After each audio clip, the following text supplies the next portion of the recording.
Express canal ವೀಕ್ಷಣೆ ಬಳಿಕ DCM DK Shivakumar ಹೇಳಿಕೆ.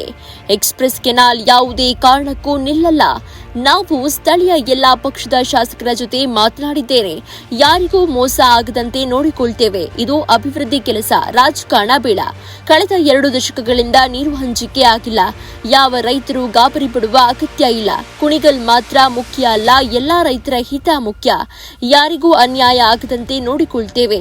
ಪ್ಲಾನ್ ವರ್ಗಾವಣೆ ಮಾಡಲು ಸಾಧ್ಯ ಇಲ್ಲ. ಒಳ್ಳೆ ಮುಹೂರ್ತದಲ್ಲಿ ಕಾಮಗಾರಿ ಆರಂಭ ಮಾಡ್ತೇವೆ.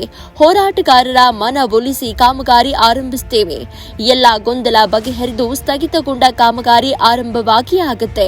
ಪ್ರಾಣವಾದರೂ ಕೊಟ್ಟೆವು, ನೀರು ಕೊಡಲ್ಲ ಅಂದಿದ್ದ ಬಿಜೆಪಿ ಜೆಡಿಎಸ್ನವರ ಪ್ರಾಣ ನಾವು ಕಾಪಾಡ್ತೇವೆ.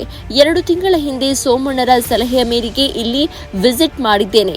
ನಾನು ಒಂದು ಕ್ಷೇತ್ರಕ್ಕೆ ಸೀಮಿತವಾದವನಲ್ಲ. ತುಮಕೂರು ಜಿಲ್ಲೆ ನನಗೆ ಬಹಳ ಹತ್ತಿರವಾದ ಜಿಲ್ಲೆ. ಕುಮಾರಸ್ವಾಮಿ ಸಿಎಂ ಆಗಿದ್ದಾಗ ಈ ಯೋಜನೆ ಮಂಜೂರು ಮಾಡಿದ್ದೇವೆ.